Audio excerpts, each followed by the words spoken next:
Back together again.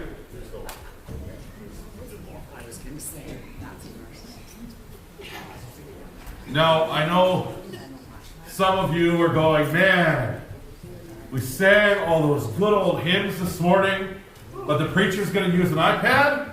Really?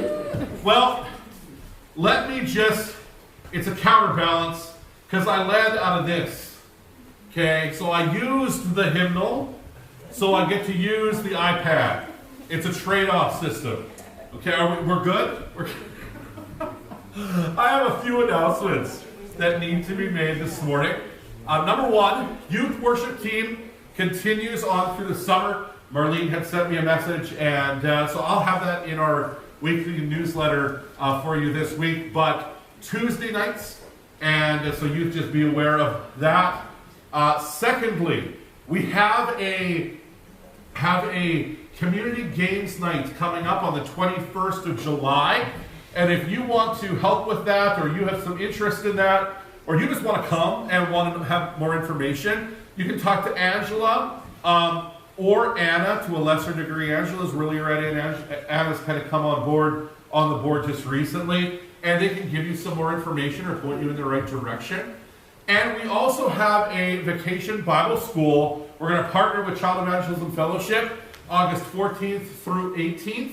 And so we're super excited about this. It's a great opportunity. Last year, I know you weren't able to have one, and this year it's been able to work out. So just so you're aware, August 14th through 18th, it's in your online bulletin. If you have any questions or you want anything, you can talk to Renee about that. Which will just lead me into the last announcement I need to make, which is Renee is on study leave. And so you may have seen that in your online bulletin, you may not have, but Renee is doing a master's through Miller. Masters are fun. I've done one. Clayton's done one. We know the fun of that. I did not write a thesis. Clayton did, and Clayton knows how hard that was. And so when Renee came to me and said, "I need some time," we all went, "Okay." And Clayton's like, I get it." So Renee has asked for the summer to take study leave. She's going to run our VBS, and we're super excited about that. But just so you're aware, she's a civilian right now. and so if you have questions about VBS or whatever, feel free to ask. That is something that she's agreed to do. But otherwise, we need to let her write. And we need to pray for her. Because this is a big thing in her life. It's a huge spiritual formation piece for her. She's writing about discipleship. And this is a real big piece for her in her life.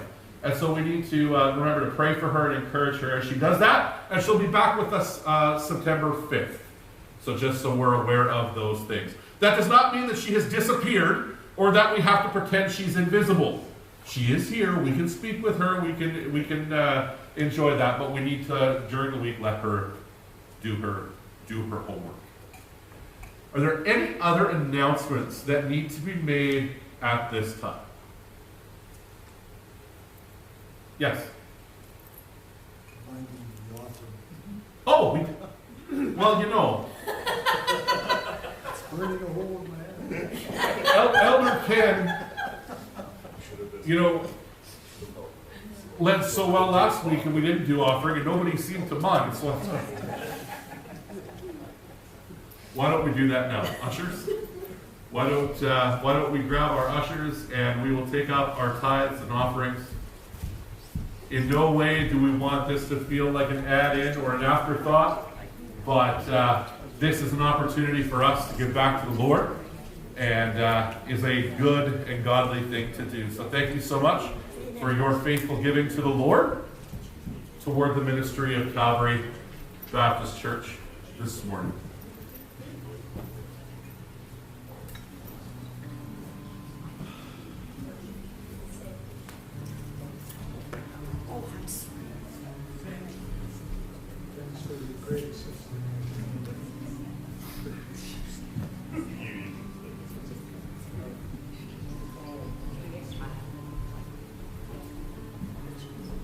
Thank you, ushers.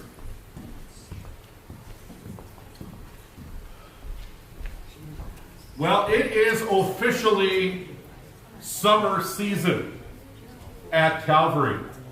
And It seems that I am continuing an ongoing theme of Calvary throughout the summers, because I was told by the former pastor of this church, Dr. Luke Miller, that you would do the summer sermon series in the Psalms. Yes, whatever you said. And I am not that creative, nor am I that adept at making witty puns out of PSs, but we are going to spend the summer in the Psalms. But we are going to spend the summer in a special set of Psalms. That all has S's too. We could work that one. A special set of Psalms. We are going to spend our summer in the Psalms of Ascent. The Psalms of Ascent are a 15-psalm package. Toward the end of the Psalms, they're in book 4, if that means anything to you. And the Psalms of Ascent, there's some debate, there's some question as to what they actually were used for. But I would say that the Psalms of Ascent are psalms that were sung when the people would go up to Jerusalem to worship in the temple during those special feasts. There were 3 great feasts in Israel, and people would come, they would go on a pilgrimage of sorts, and as they went back to Jerusalem to worship the Lord in the temple, they would sing these psalms as they ascended the hill. For Jerusalem is on a hill, and the temple is on the Temple Mount, and they had to ascend to the temple. And so as they climbed the hill to the temple of God, they would sing these psalms. How many of you are glad that it's July? Or if I put it another way, how many of you are glad that June is over? Yeah. Now, there are various reasons for that. If I ask a teacher, they will say, school is over! And they're very happy about that. If I was to ask just a regular Joe on the street, why are you glad that July is over or June is over? They may say, well, because now is the time that I can take holidays. And my family and I can go to the lake, or we can take that holiday we've been waiting to do. Or kids may say, man, we can hang out with our friends and play and do all those things. There's no snow. It might rain from time to time, but this is like the key time in Saskatchewan. This is the most beautiful time of the year to live in Saskatchewan for most people. I prefer February, but most people would say summer in Saskatchewan is breathtaking. But June is a hard month because there are so many activities and gatherings and, dare I say, demonstrations and protests that it makes life difficult, doesn't it? Sometimes during the month of June, I found myself sitting at my kitchen table, which is where I do most of my best thinking, going, I don't know if this is going to be the June that finishes me. Not because I'm tired of doing what I do, and not because I'm in any way not wanting to move forward in serving the Lord or doing the ministry that I do, but to be a Christian, an evangelical Christian that holds to the authority and the veracity of the Word of God and believes that every word in the Bible is true, and effective and sharper than any double-edged sword that penetrates even to the joint and to the marrow, it gets hard.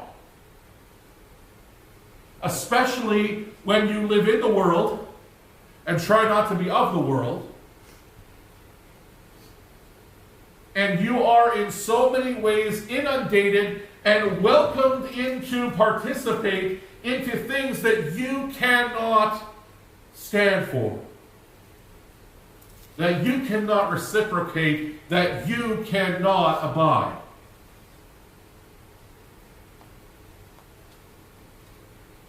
And when discussions happen, and when disagreements come, there is no kind debate anymore. There's only hate. For one can no longer stand in opposition to a worldly ideology, for it is not simply dissent, it is stamping on someone's head. Now, you and I know the truth. And the truth has set us free. And the truth will continue to teach us and lead us and guide us and protect us. But there are times, especially in the public sphere, when you sit on a public board or you work for a public system,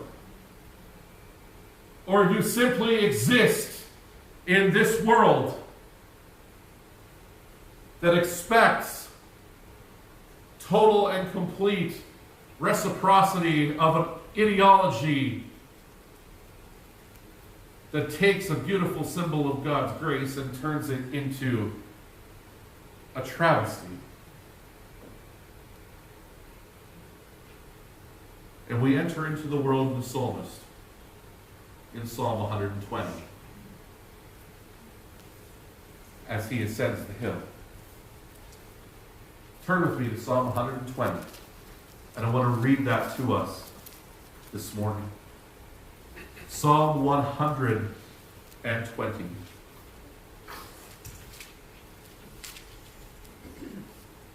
In my distress, I called to the Lord, and he answered me.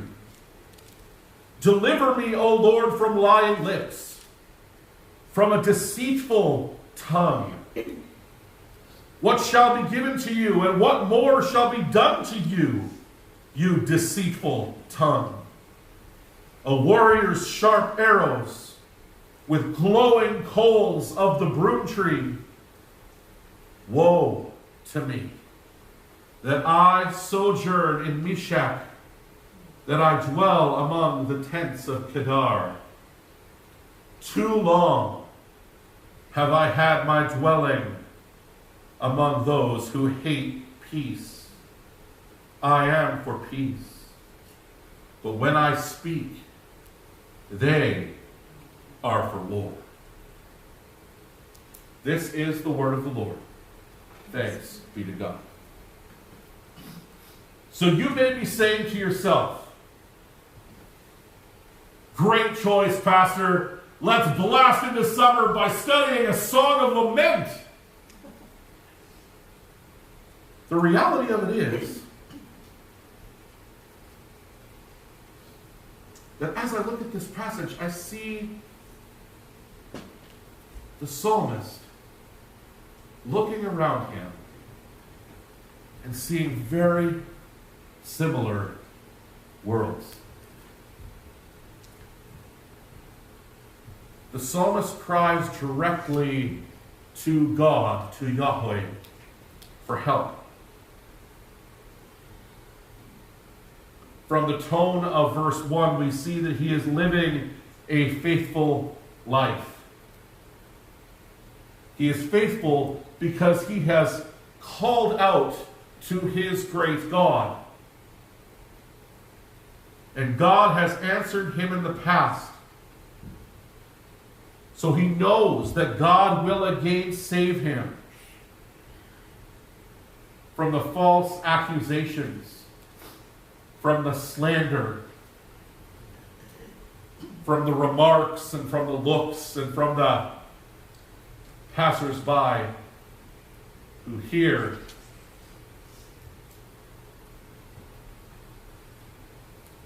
He prays in the middle of the trouble. And that's what we get in verse 1. In my distress I called to the Lord, and he answered. God has answered him before, and he will again. In this, the psalmist has hope.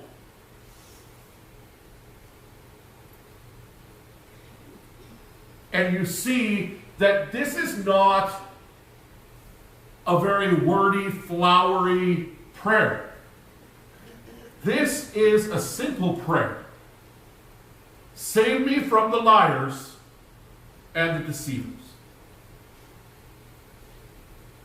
Simply put, the psalmist turns their eyes to heaven. It says, save me.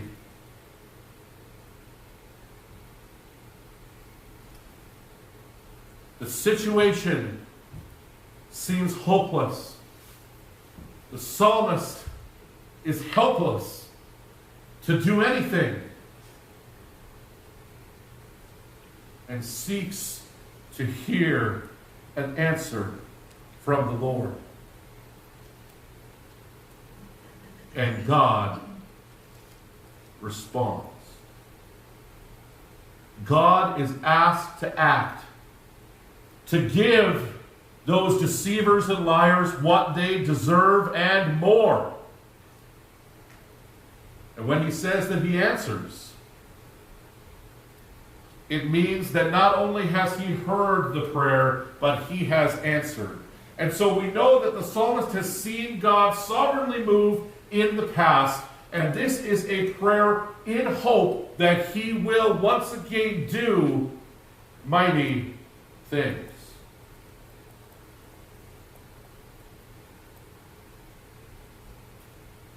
Then, in verses 3 and 4, the psalmist focuses in on his adversaries.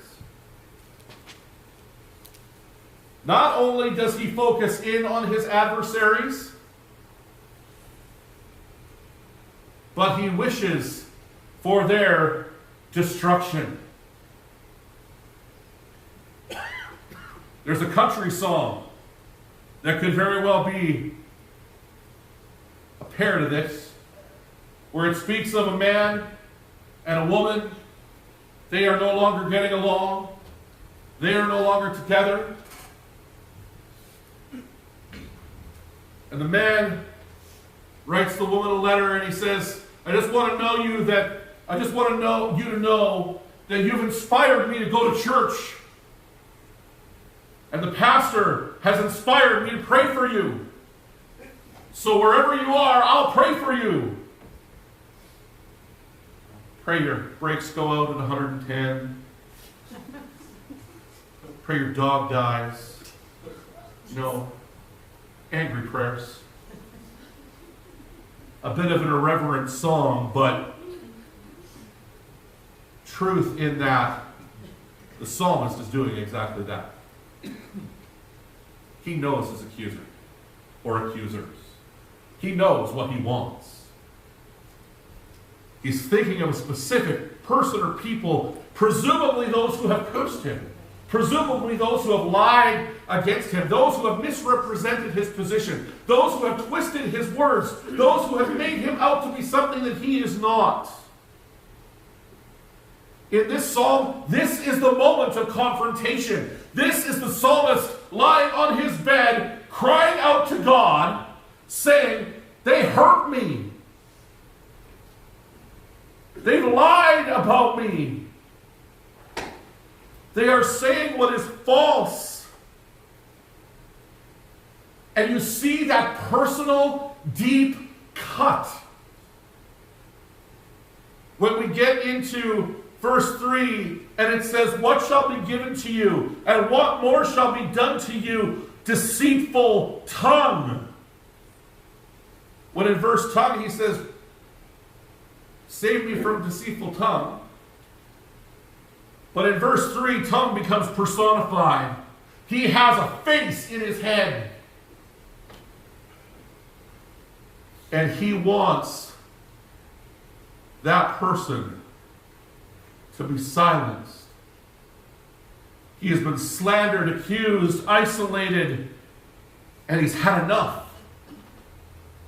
He cannot tolerate one more lie. He cannot tolerate one more opportunity to besmirch his character or his actions. He is done. And his words speak volumes. In ancient warfare, the purpose of arrows was not merely to kill an individual. Now, I don't know about you. I don't know a lot about archery, but we have archery programs in our schools. Raymore School has an archery program. There's the Wildlife Federation has lots of archery things. We've got some like world champion archers in Raymore, so I hear about it every once in a while. And I tell you what, I don't want to get hit by one of those. They're deadly. Arrows were not just bullets, they were missiles. The purpose is not just merely to kill, it's to set fire to a city. The coals that he's talking about are made from the wood of the broom tree, which presumably made them especially effective. Apparently, the wood produced especially fierce fire and retained its heat for a long time. And they used it to make charcoal. So he is praying for burning arrows to land on the people. As I studied this and as I read this, and as I realized it, my thoughts went back to a conversation I had with my wife months ago about a situation where there was some interpersonal conflict with an individual, and I was struggling because things had been said that were not true. Things had been said that really put me in a poor light, and there was a direction that was set that I could not stand for, and I was upset. And my wife asked me, Doug, what do you want? Like, what is your end goal here? And I looked at her in the eye, and I said, I want to burn it to the ground.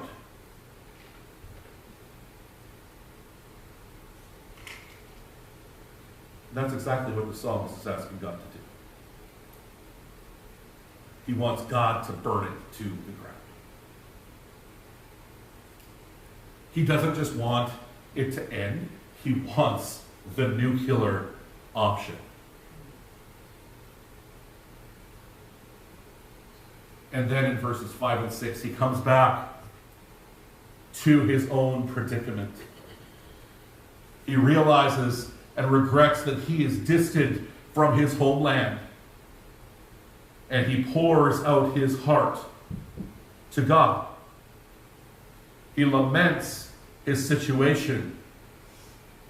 He laments his location. See, the Meshach were a people group located northwest of Canaan, in modern-day Turkey on the southeastern edge of the Black Sea. So if you get that in your mind, then you think that the Kedar were a nomadic shepherding tribe located to the southeast of Canaan on the northern fringe of the Arabian desert. They're a long ways away from each other. He is making an allusion to the fact that the people of Israel have been scattered across the lands, from the north to the south to the east to the west. He's far from home. His kinspeople are dispersed throughout the nations, and they are far from home. He's living with people who do not know or follow or honor God. And it's hard. And these people who are living in the dispersion, as opposed to exile, are in some sense free to go back to Jerusalem, though that freedom may exist more in theory than in practice, because Jerusalem was a ruin. It was not a place that you wanted to go and hang out. They have chosen to live where they do, yet they do so with the frustrations and troubles the Jewish people have experienced throughout their history. The psalmist is not between a rock and a hard place. He's between Meshach and Kedar. His life, his faith, his worship is hard to live out in the middle of hostility. So we come to verse 7, which restates the psalmist's problem in terms of the foreigners that he lives with. They're incompatible with his beliefs. He is in a foreign place with people who have different beliefs and values than him. Although he wants to coexist, the residents of his temporary home want only strife. And the word for war here describes close combat, hand-to-hand fighting, intense struggle. This is not a war fought with drones and bombers. This is a down and dirty ground war in the trenches. This is not Call of Duty. This is Band of Brothers. It is real, it is dirty, it is downright ugly. When he says in verse 7, I am for peace, it really translates out best, I am peace. And they bring war. They bring a hostile and combative stance to bear. He cries out to God saying, I speak peace, they speak lies. Typically, in the Psalms, and you'll see it as you study the Psalms and as we read the Psalms of Ascent and study them this summer, that hostility is channeled into prayer rather than expressed or acted out toward the people one feels hostile toward. It is left in the hands of God to then deal with. Deuteronomy 32:35 almost feels good when we quote it in situations like this. Vengeance is mine, and recompense for the time when their foot shall slip, for the day of their calamity is at hand, and their doom comes swiftly. And then, the psalm ends.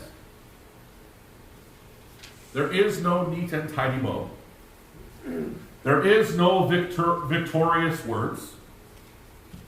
There is just simply a declaration that the battle isn't over. In fact, it may only have just begun. So what then does this teach us for today? Firstly, God is there to deliver us. And you know as well as I do that we need deliverance from the wars that rage around us in the culture and ideologies of today. We need a reminder that he hears our prayers. And not only does he hear them, but he answers them. We need to be reminded that our deliverer is coming. So then how does that deliverance come about? The Psalms suggest an invitation not to deny the poison's existence, but to own it. Bring it to God. It is at least possible that bringing our warring instincts to God will make it possible to leave them there. God is there to deliver us. So talk to him about it. Pour out your heart in prayer. Secondly, we trust in God's perfect justice and sovereignty. We know that he is able to destroy the wicked and punish the offender. We know that he is all-powerful. Nothing can stand against his righteous anger. He is the victorious, mighty King who will come again to judge the living and the dead. We can trust in his perfect justice and sovereignty. He is there to deliver. He will bring about justice. And the third thing is that we are far from home. We are reminded of this in 1 Peter chapter 2, verses 9 to 12, where it says, "But you are a chosen race, a royal priesthood, a holy nation, a people for his own possession, that you may proclaim the excellencies of him who called you out of darkness into his marvelous light. Once you were not a people, but now you are God's people. Once you had not received mercy, but now you have received mercy. Beloved, I urge you as sojourners and exiles to abstain from the passions of the flesh, which wage war against your soul. Keep your conduct among the Gentiles honorable, so that when they speak against you as evildoers, they may see your good deeds and glorify God on the day of visitation." Dear friends, this world is not our home. We're just passing through. We are citizens of heaven. We are chosen by God. And we long for his return or for heaven, whichever one comes first. One of the things that I absolutely love about Dennis, who's not here, the one Sunday he's not here, I'm going to say nice things about him. When he prays, he says, "Lord, until you come," there is that longing that God would come back, that he would return, that he would set it right, that we would be delivered and redeemed. Finally, the battle isn't over yet. And we don't know when it will end. Unlike most lament psalms, the psalmist ends here without resolving the matter with an expression of hope. He ends it where he ends it. He will find no true peace until he dwells again in the city of God.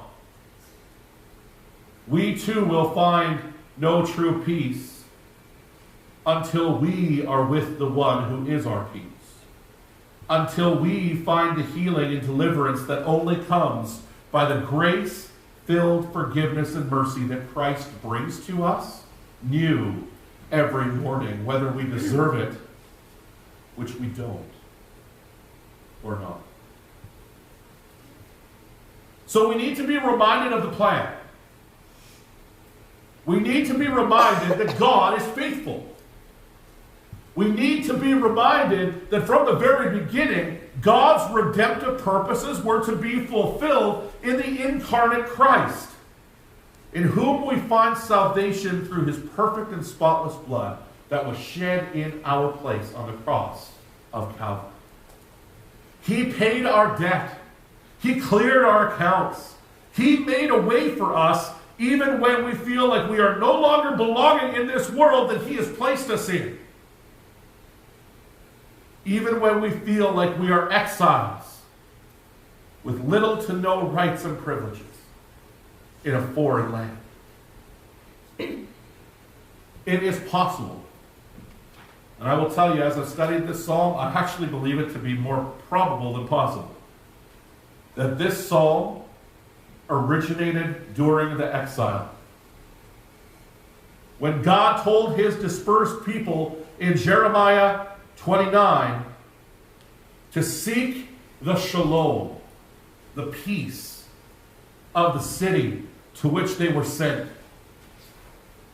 The words of the letter that Jeremiah the prophet sent from Jerusalem to the surviving elders of the exiles and to the priests, the prophets, and all the people whom Nebuchadnezzar had taken into exile from Jerusalem to Babylon said in verses 4 to 7 of chapter 29, "Thus says the Lord of hosts, the God of Israel, to all the exiles whom I have sent into exile from Jerusalem to Babylon, build houses and live in them, plant gardens and eat their produce, take wives and have sons and daughters. Take wives for your sons and give your daughters in marriage, that they may bear sons and daughters. Multiply there and do not decrease, but seek the welfare of the city where I have sent you into exile, and pray to the Lord on its behalf, for in its welfare you will find your welfare." They have been sent into exile, and they were to thrive where God had placed them, even when they were surrounded by those who had no fear of God or respect for his chosen people. They were to seek the best for the city and to contribute to the health and happiness of its residents. And most of all, they were to seek God's best for the people of that land, regardless, as God had placed them there. Sound familiar?